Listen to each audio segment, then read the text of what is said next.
আজকের গল্প শুরুর আগে একটি বিশেষ ঘোষণা। ভেল অফ টেলসে এখন থেকে আমাদের নতুন গল্প প্রতি রবিবার সন্ধে ৬টার সময় আমরা আপলোড করব।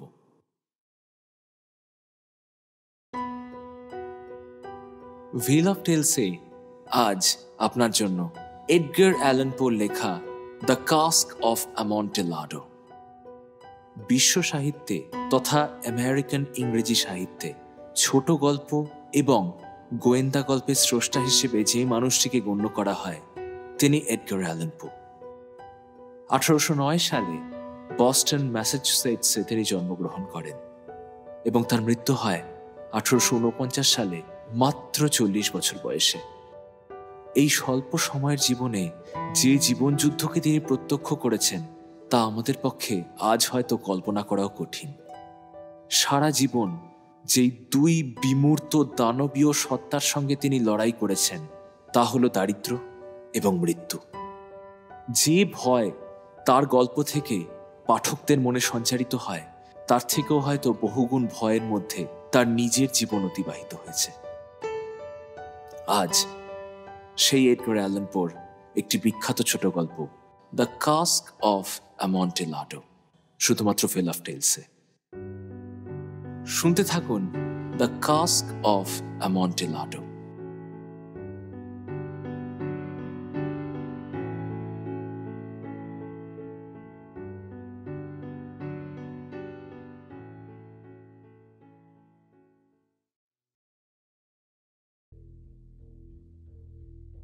জীবনে এরকম কিছু মানুষ থাকে যাদের সামনে ইচ্ছে না থাকলেও হাসতে হয়, সদ্ভাব বজায় রাখতে হয় কোনো এক বিশেষ কারণে। সেই হাসি মুখটা যতই ইনোসেন্ট হোক না কেন তার পিছনে লুকিয়ে থাকে কোনো একটা ক্রূর উদ্দেশ্য। অন্যদিকের মানুষটা বুঝতেই পারে না যে এই ব্যক্তির সদ্ব্যবহার আসলে একটা ভণ্ডামি। প্রতিহিংসা আর প্রতিশোধ স্পৃহা এই দুটোই মানব জাতিতে যুগ যুগ ধরে অন্ধকারের রাস্তা দেখিয়ে এসেছে। যাকে সেসব কথা যাক, এখন আমার কথা বলি। আমার কথা বলতে আমার এক বন্ধুর কথা। ফরচুনাতো আমার খুব কাছের বন্ধু, একজন সম্ভ্রান্ত এবং অত্যন্ত সম্মানীয় লোক। ওর রাশভারী স্বভাব কারোর কারোর কাছে বেশ ভয়েরও কারণ। যদিও আমার ব্যক্তিগতভাবে মনে হয় এই ইতালিয়ানরা এই সর্বকাজে পটু ঠিক এই ধাঁচের কিন্তু হয় না। এরা নিজেদের স্বার্থে সময় আর অপরচুনিটি এই দুটো জিনিসকে কাজে লাগিয়ে কিভাবে যে একটা হোমরা চোমরা হয়ে দাঁড়ায় বোঝাও যায় না। এই ফরচুনাতো ওর দেশের বাকি লোকেদের থেকে খুব একটা ব্যতিক্রম নয়। বেশ একটু হামবড়া গোছের একটা মানুষ, যদিও ওর একটা বিষয়ে বেশ একটা দক্ষতা আছে। সেটা কি? ভিনটেজ অর্থাৎ পুরনো ওয়াইন এই সম্পর্কে ওর অগাধ জ্ঞান। এই ব্যাপারটায় ওর নিজেরও কিন্তু বেশ একটা অহংকার রয়েছে। এখানে ওর সাথে অবশ্য আমারও একটা মিল আছে। আমি নিজেও বেশ এসব ব্যাপারে দক্ষ, মানে বিশেষ করে ইটালিয়ান ভিনটেজ মদের ব্যাপারে। তাই যখনই একটু সামর্থ্য হয় তখনই আমি প্রচুর পরিমাণে মদ কিনি। তখন কার্নিভালের সময়, সন্ধে নামছে।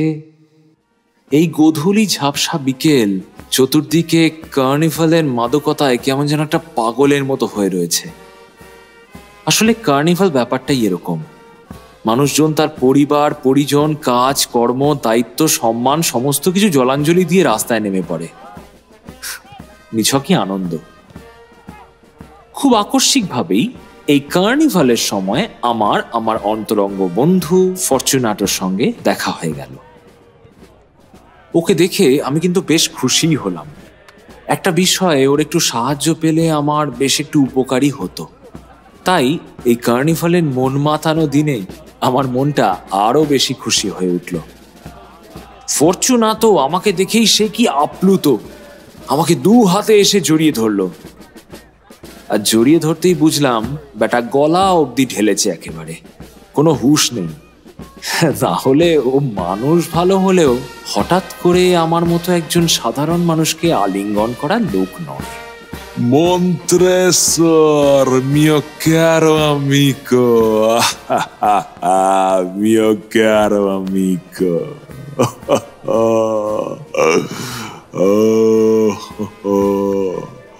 My dear Montresor. ওর পরনে এখন একটা নানান রঙের ঝকমকে টাইট ফিটিং পোশাক, মানে ওই সার্কাসে ক্লাউনরা যেরকম পোশাক পরে সেই রকম। মাথায় আবার একটা চোঙার মতো টুপি, তার মধ্যে আবার ছোট ছোট ছোট ছোট কতগুলো ঘন্টা লাগানো, পুরো দস্তুর একেবারে কার্নিভালের সাজ। আমি ওকে বললাম, মাই ডিয়ার ফরচুনাতো, আরে আমার এই কি সৌভাগ্য তোমার সঙ্গে দেখা হয়ে গেল।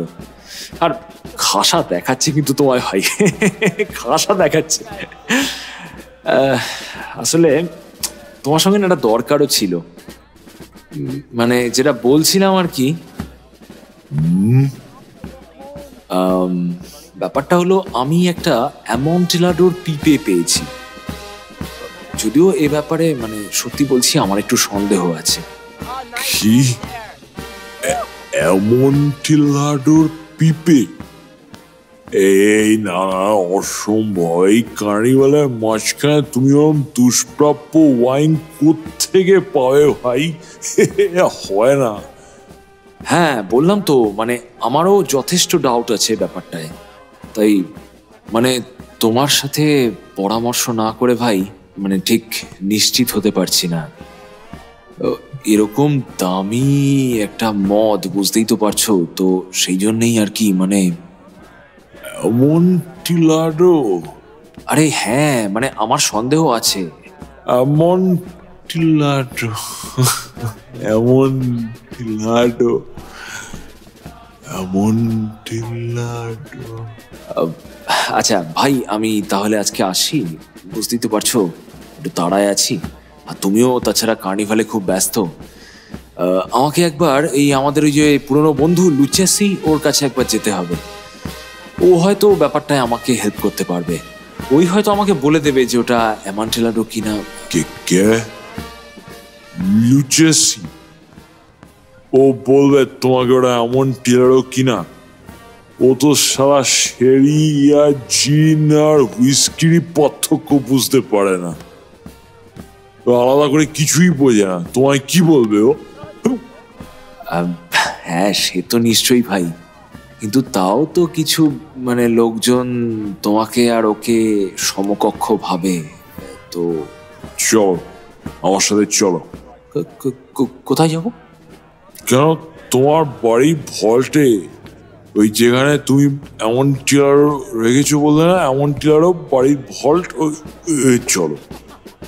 এই না না না না না না, শোনো শোনো শোনো বন্ধু, এটা এখন হয় না। শোনো, তুমি এখন তোমার সমস্ত কাজ, এইখানকার এনগেজমেন্ট, এনজয়মেন্ট সব ফেলে রেখে তুমি আমার সঙ্গে যাবে? শোনো না, আমি বরং লুচেসিকে বলি, শোনো। এই না, আমার এখন কোনো কাজ নেই, কোনো কাজ নেই। চলো, আমি যাবো তোমার সঙ্গে অ্যামন্টিলাডো দেখতে, চলো। হ্যাঁ শোনো শোনো শোনো ফরচুনাতো, এটা হয় না। শোনো, তোমার না হয় এখন অন্য কোনো এনগেজমেন্ট নেই, মেনে নিচ্ছি, ঠিক আছে, কিন্তু মানে শোনো, আমি আরেকটা ব্যাপারেও ভয় পাচ্ছি।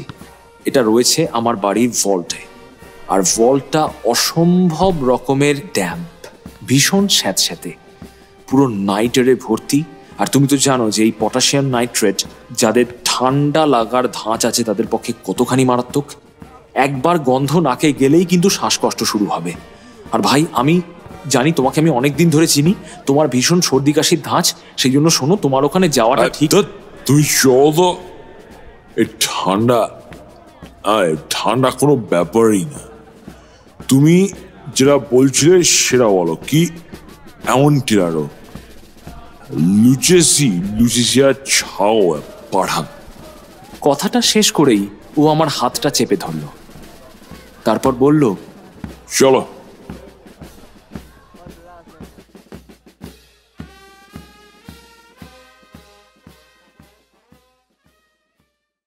আমার বাড়িতে এই মুহূর্তে কেউ নেই। সময়ের সদ্ব্যবহার করতে এরা খুব ভালোভাবেই জানে। উৎসবের দিন ঘরে থাকা যায়, যদিও আমি বাড়ি থেকে বেরোনোর সময় বাড়ির যতগুলো চাকর বাকর আছে সবাইকে পই পই করে বলে এসছি যে আমি হয়তো সকালের আগে বাড়ি ফিরতে পারবো না, তোমরা সবাই বাড়িতে থাকবে। কিন্তু আমি জানি এই চাকর বাকরগুলোর যা স্বভাব, তাতে মনে হয় না যে এরা কেউ আমার কথা কানেও নিয়েছে। উল্টে যেই দেখবে আমি বাড়ি নেই, অমনি সব বেটা ধেই ধেই করে নাচতে বেরিয়ে পড়বে। আমার বাড়িতে পৌঁছে আমি দুটো মশাল জ্বালালাম।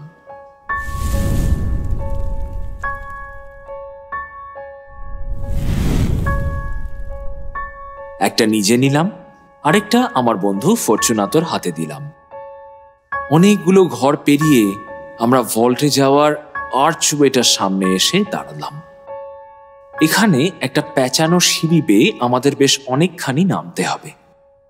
আমি ফরচুনাতোকে বললাম, এই যে ভাই শোনো, এই সাবধানে, সিঁড়িটা খুব খাড়াই কিন্তু, সাবধানে নামো, সাবধানে এসো, সাবধানে।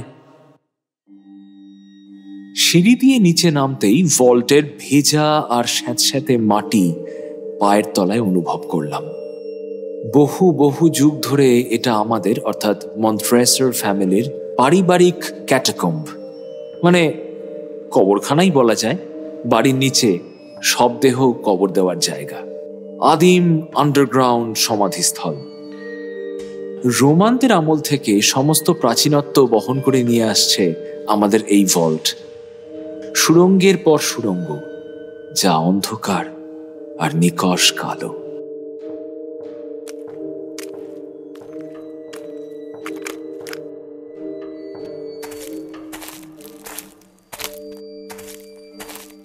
আমার বন্ধুটির পা কিন্তু টলমল করছে। বুঝতেই পারলাম ওর এখানে হাঁটতে ভীষণ অসুবিধা হচ্ছে। বেটা এত মদ খেয়েছে। একবার বেশ জোরে হোঁচট খেতেই ওর মাথার টুপির বেলগুলো একসাথে বেজে উঠল। এই ভাই ভাই, আস্তে আস্তে আস্তে, সাবধানে সাবধানে। এই পিঁপেরা কোথায় কোথায় তোমার এমন টিলাডোর পিঁপে? আরো একটু ভেতর দিকে যেতে হবে, চলো একটুখানি কষ্ট করে, একটুখানি ভেতরে। দেখছো তো গুহার দেওয়ালে কিরকম সাদা নাইটের জমে আছে। এই জন্যই তোমাকে বারণ করছিলাম ভাই, তুমি শুনলে না। ও একবার ঘুরে আমার দিকে তাকালো। চোখ দুটো মদের নেশায় লাল হয়ে আছে, তার উপর এখানকার ড্যাম্পড পরিবেশে চোখ দুটো একেবারে যেন ছলছল করছে। নাইটার? নাইটার? হ্যাঁ নাইটারই তো, তোমাকে বললাম না তখন। এই বাবা, তুমি তো কাশছো। এই কাশি কতদিন ধরে হচ্ছে?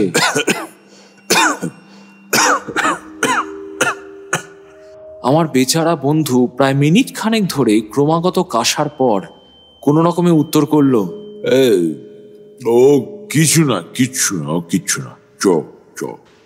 আমি স্থির করে ফেললাম যে ওকে আর ভেতরে নিয়ে যাওয়া যাবে না। ওকে বললাম, শোনো শোনো, এসো, আমরা আজ যাবো না, চলো ফিরে যাই। তোমার শরীরের থেকে দামি ভাই আমার কাছে আর কিছু নয়। তাছাড়া তুমি সমাজে একজন অত্যন্ত সম্মানীয় শ্রদ্ধেয় ব্যক্তি, তুমি একজন সুখী মানুষ বন্ধু। আমিও একদিন সুখী ছিলাম আর কি, আমিও একদিন সুখী ছিলাম। আমার কিছু হলে কিন্তু কিছু এসে যায় না, কিন্তু তোমার কিছু হলে ভাই মানুষ প্রতি মুহূর্তে তোমার অভাব কিন্তু ফিল করবে। চলো আমরা ফিরে যাই, এখানে তুমি অসুস্থ হয়ে পড়বে। Please, I can not be that irresponsible, please. তাছাড়া শোনো, লুচেসি তো আছে, ওর কাছে গিয়ে আমি। এনাফ! এই কাশি কোনো ব্যাপারই না, কাশতে কাশতে আমি মরে যাবো না, যে মরে যাবো না, বুঝেছো? I shall not die of a cough. আমি একটু ভ্যাবাচাকা খেয়ে গিয়ে বললাম, না ঠিকই ঠিকই, আমার অযথা তোমাকে এভাবে অ্যালার্ম করাটা উচিত নয় ভাই, ঠিকই। কিন্তু আমার মনে হয় তোমার কিন্তু একটু কেয়ারফুল থাকা উচিত। একটু সাবধানতা অবলম্বন করলে কি ক্ষতি বলো, তাই না? বলে আমি এক পেগ মেডক ওর দিকে এগিয়ে দিয়ে বললাম, এই নাও, এইটা নতুন মেডক, এক ঢোক খেয়ে নাও, তোমাকে এই ঠান্ডা আর কাবু করতে পারবে না, খেয়ে নাও, ড্রিঙ্ক মাই ফ্রেন্ড। ও ওর চোখ দুটো লোভে চকচক করে উঠল। একটু থেমে আমার দিকে তাকিয়ে মাথাটা ঝাঁকিয়েও একবার সম্মতি জানালো, আর তাতে ওর মাথার বেলগুলো আবারও ঝিংঝিং করে উঠল।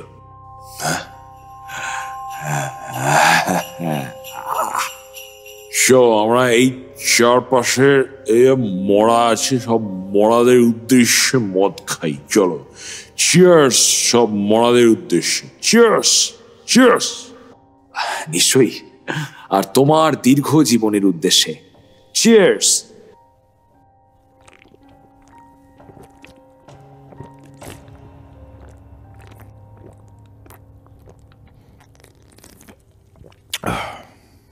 ফরচুনাতো বলল, তোমাদের এই ভল্টগুলো তো বিশাল দেখছি, বিশাল বড় বড় ভল্ট।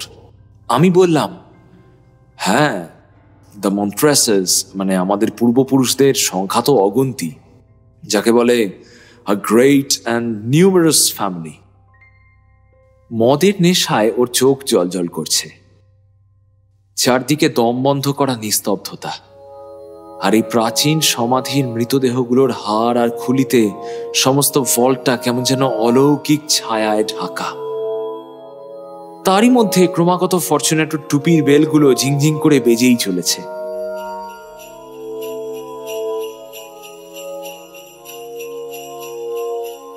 মেডকের নেশায় আমারও গা গরম হয়ে উঠেছে। আমি শক্ত করে ফরচুনাতোর কনুইয়ের কাঁচটা চেপে ধরলাম। আরো ভেতরে যেতে নাইট্রেটের পরিমাণ কিন্তু বাড়তে লাগলো। দেওয়াল জুড়ে মসের মতো ঝুলে রয়েছে পটাশিয়াম আর ক্যালসিয়াম নাইট্রেটের আস্তরণগুলো। আমরা এখন এতটাই ভেতরে এসে গেছি যে মাথার উপরে ছাদ থেকে টপ টপ করে ঠান্ডা জল গায়ে পড়ে হাড় পর্যন্ত কাঁপিয়ে দিচ্ছে। বুঝলাম, ঠিক এই জায়গাটাতেই মাটির উপর দিয়ে নদী গেছে। আমরা ঠিক রিভার বেডের নিচে দাঁড়িয়ে রয়েছি।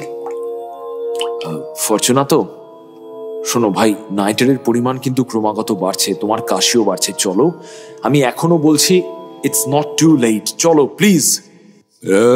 না, ইটস নাথিং, তুমি চলো আমার সাথে। তার আগে আমাকে এই মেডকটা আরেক পেগ দাও তো, আরেক পেগ দাও। মদ গলায় ঢাললে আর কোনো চাপ নেই। দাও দাও দাও। আমি ওকে বোতলটা এগিয়ে দিতেই ও এক ছো মেরে আমার হাত থেকে বোতলটা নিয়ে ঢক ঢক করে সেটাকে একেবারে খালি করে দিল।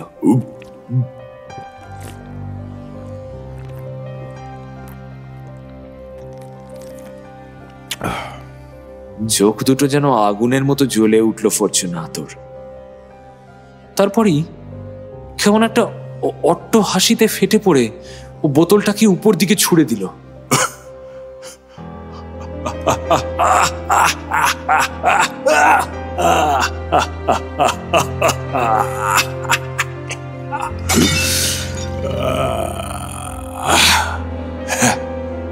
ওর এই আচরণের কোনো কারণ কিন্তু আমি খুঁজে পেলাম না। ভল্টের একদম শেষ প্রান্তে পৌঁছে প্রায় নড়াচড়ার জায়গাই নেই, এতটাই সরু জায়গাটা। এখানকার দেওয়ালগুলো তৈরি হয়েছে সত্যি বলতে কি মানুষের দেহাবশেষ দিয়ে। মাটি থেকে ছাদ অবধি থরে থরে শুধু নরকঙ্কাল, মানুষের হাড় আর মাথার খুলির স্তর। পুরোটাই প্রাচীন ফরাসি ক্যাটাকম্বের ধাঁচে তৈরি।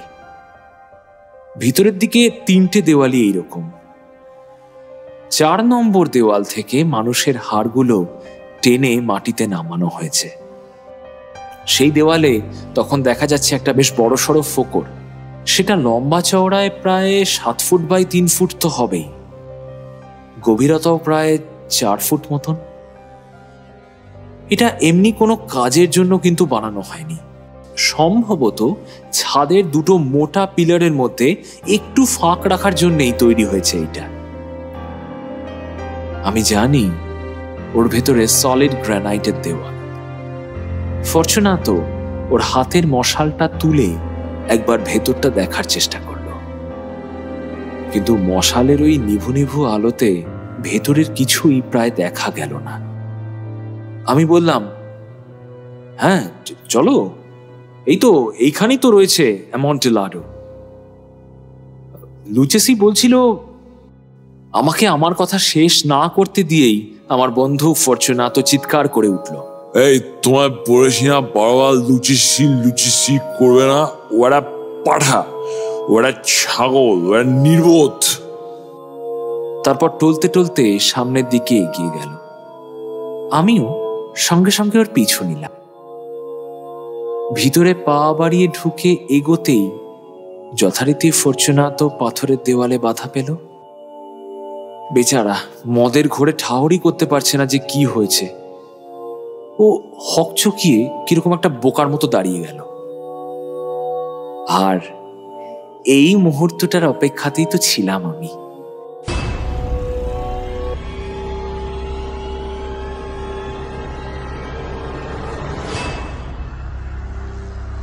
পেছন থেকে আচমকা ওকে দেওয়ালে ঠেলে চেপে ধরলাম আমি।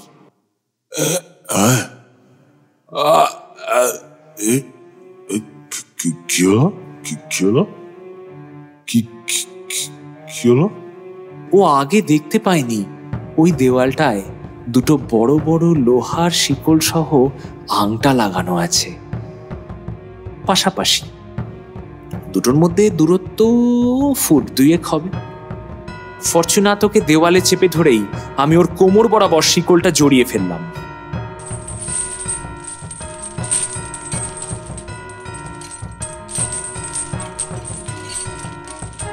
তারপর ও কিছু বুঝে ওঠার আগেই বাধা ছাদার কাজ শেষ। বেটা এত মদ খেয়েছে যে বাধা দেওয়ার শক্তিটুকু পর্যন্ত নেই।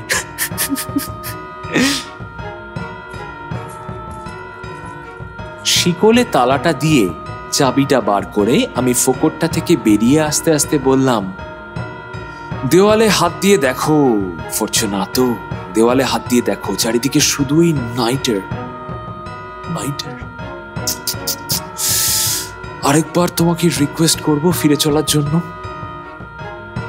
করব নাকি করবো না? আচ্ছা আচ্ছা বেশ ঠিক আছে, তোমাকে আর রিকোয়েস্ট করবো না, করলেও তো তুমি যেতে পারবে না তাই না?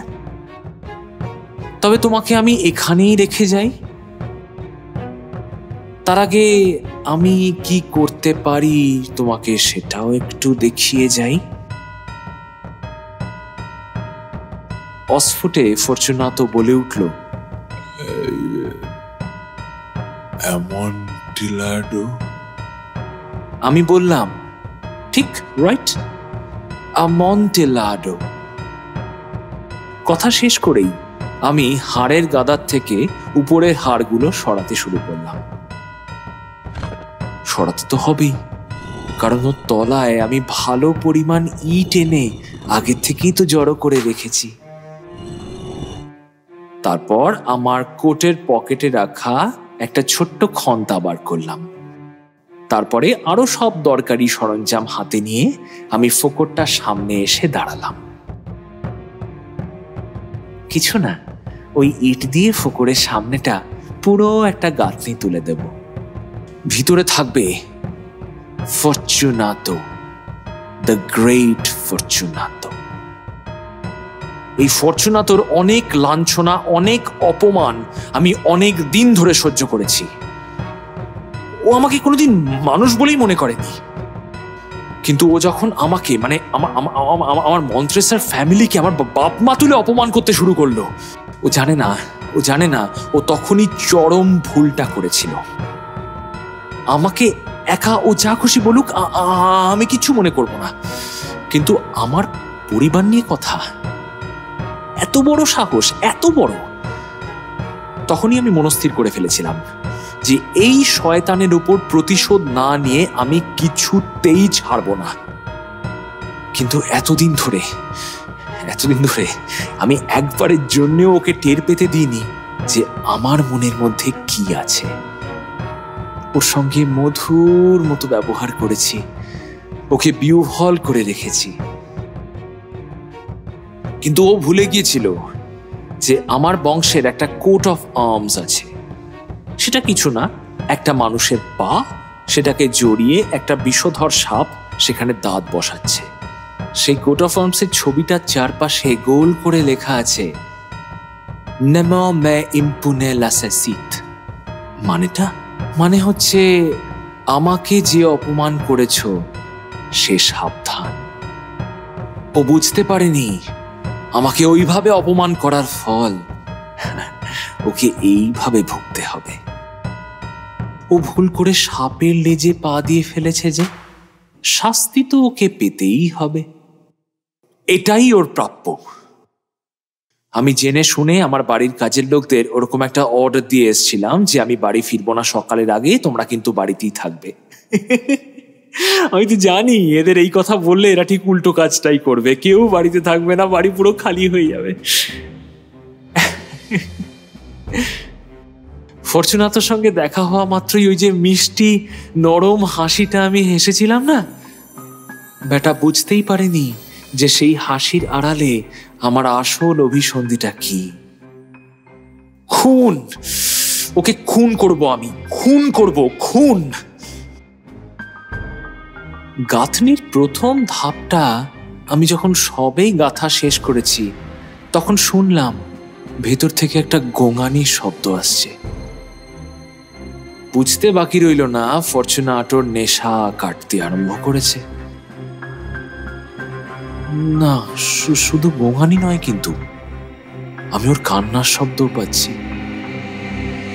এটা কোনো মাতালের কান্না হতে পারে না, সজ্ঞানে থাকা একটা মানুষের কান্না।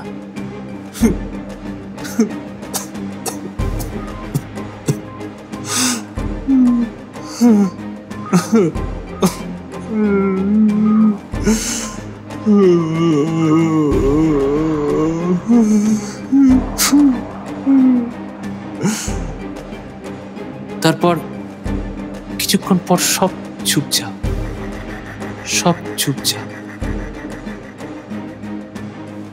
আমার তো এক এক করে দ্বিতীয়, তৃতীয়, চতুর্থ ধাপ অবধি গাঁথনি করা হয়ে গেছে।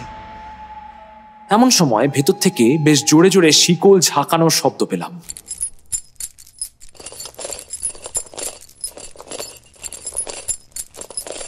শব্দটা প্রায় মিনিট খানেক চলল। আমিও না তাড়িয়ে তাড়িয়ে মজাটা লুটবো বলে কাজ থামিয়ে ওই পাশে যে এরকম ডাই করা মানুষের হাড়ের গাদা ছিল সেটার উপর গিয়ে বসে পড়লাম। বেশ মজা লাগছে, কিন্তু ও বেশ শিকলগুলো ধরে ঝাঁকাচ্ছে, সেটা ঝিং ঝিং ক্লিং ক্লিং একটা শব্দ হচ্ছে, হেভি মজা। যখন আওয়াজ থামলো, ওর সমস্ত বাঁচার আশাও নিভে গেল, তখন আবার আমি দেওয়াল তোলার কাজ করতে শুরু করলাম। ব্যাস, এরপর নির্বিঘ্নে পঞ্চম, ষষ্ঠ, 7 নম্বর ধাপটাও গাঁথা হয়ে গেল। দেওয়ালটা প্রায় আমার বুকের কাছাকাছি পর্যন্ত গাঁথা হয়ে এসছে। তখন আমি একটু থামলাম। মশালের আলোয় ভিতরে থাকা লোকটাকে একবার দেখার চেষ্টা করলাম। মশালের মৃদু আলো সোজা গিয়ে পড়ল ফরচুনাতোর ওপর। সঙ্গে সঙ্গে একটা বীভৎস তীক্ষ্ণ চিৎকারে আর শিকলের শব্দে আমি চমকে পিছনে সরে এলাম।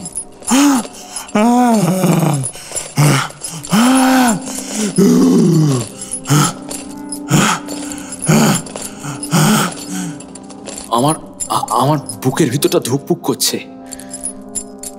কিছুক্ষণের জন্য কেমন যেন একটা অস্বস্তি হতে লাগলো আমার, কেমন একটা ইতস্তত ভাব।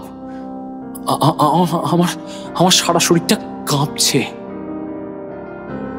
দেওয়ালটায় একবার ভালো করে হাত বুলিয়ে নিলাম। না, পাশে আর কোনো ফাঁক ফোকর নেই তো? লোকটা আবার শিকল খুলে পালিয়ে যাবে না তো? শিওর মরবে তো?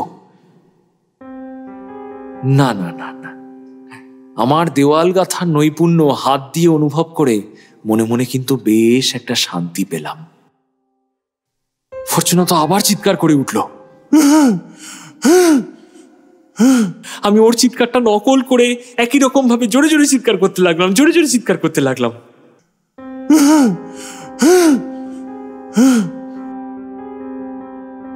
তারপরে ফরচুনাতো চিৎকারটা থেমে গেল।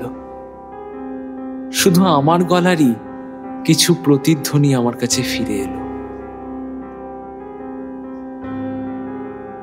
এখন মাঝরাত, আমার কাজ প্রায় শেষের মুখে।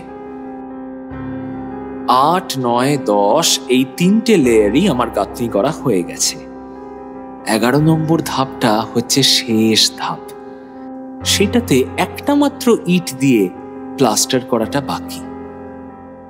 আমি সেটা সাইজ মতন বসাতে যাব, ঠিক এমন সময় যেটা ঘটল, আমার সারা গায়ে কাঁটা দিয়ে উঠল। মাথার চুল খাড়া হয়ে গেল। ভেতর থেকে একটা ক্ষীণ কণ্ঠস্বর ভেসে এলো, এটা এটা এটা ফরচুনাতোর গলা। বিশ্বাসই করা যায় না। হ্যাঁ হ্যাঁ, ফরচুনাতোর গলা। ও বলল, ভালোই ভালোই মস্করা করছো বন্ধু। A very good joke indeed. আমরা আবার সবাই মিলে এক হাসি ঠাট্টা করবো এই আজকের মস্করাটা নিয়ে। আমরা যখন কোর্টিয়ারে ঘুরবো, পালাচ্ছয় ঘুরবো, মদ খাবো, আর এ নিয়ে হাসি ঠাট্টা করবো, বলো? এটা ইয়ার কি, তুমি বলো? এটা ইয়ার কি না? তুমি ঠাট্টা করছো না আমার সাথে? আমি বললাম, এমন টিলাটু নিয়ে তো, মদ নিয়ে। হ্যাঁ, করবো তো।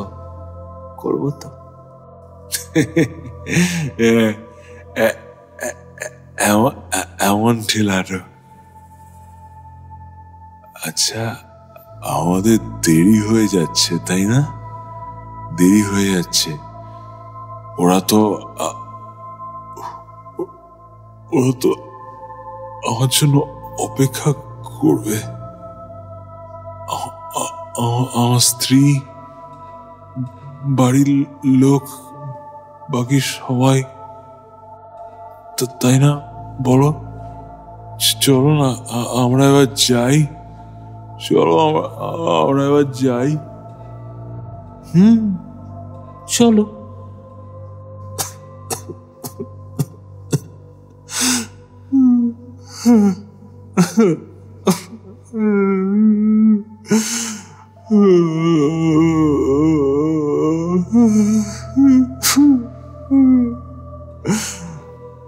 ভগবানের দোহাই মন্ত্রেসা, please, for the love of God,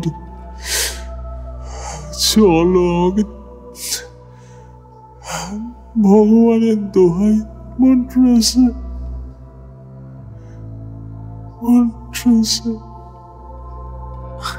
হ্যাঁ, ভগবানের দোহাই, ভগবানের দোহাই। ফরচুনাতো কি উত্তর দেয় সেটা শোনার জন্য আমি কান পাতলাম। অধৈর্য লাগছে আমার। কোনো উত্তর আসছে না কেন? উত্তর, একটা উত্তর চাই আমার, একটা উত্তর। আমি জোরে ডাকলাম, ফরচুনাতো, কিন্তু কোনো শব্দ এলো না। আমি আবার ডাকলাম, ফরচুনাতো।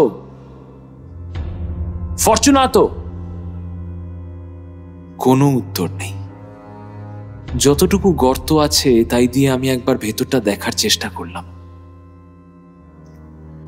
ভেতর থেকে শুধু শেকল আর ঘন্টার কিছু ঝনঝন শব্দ ভেসে এলো। ফরচুনাতোর টুপির ঘন্টা।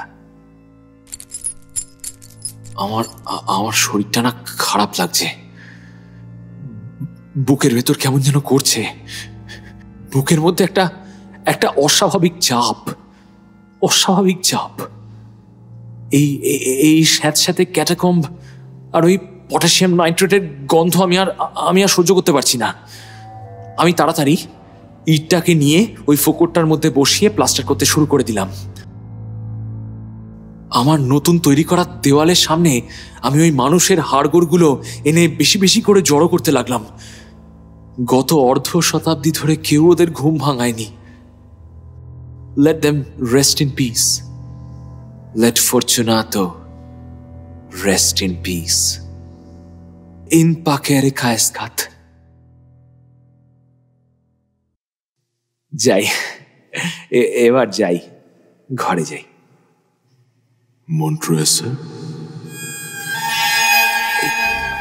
আরে কেউ কি আমাকে ডাকলো?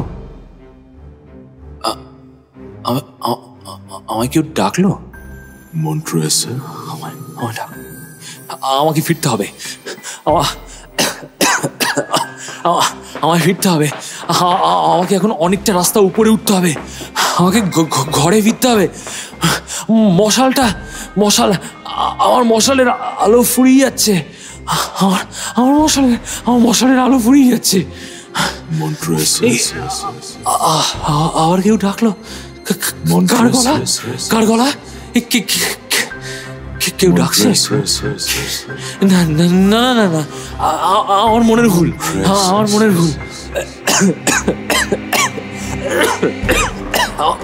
আমার আবার কাশি, আমার শ্বাস বন্ধ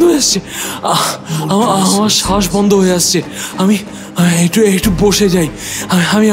আমি একটু বসে যাই। আমার চলার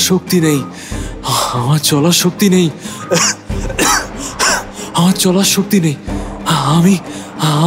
আমি ফিরতে পারবো তো? আমি চলো, আমাদের যেতে হবে। চলো ডাকলো? কি বলছিল? আমরা মানে আমিও আমার চলা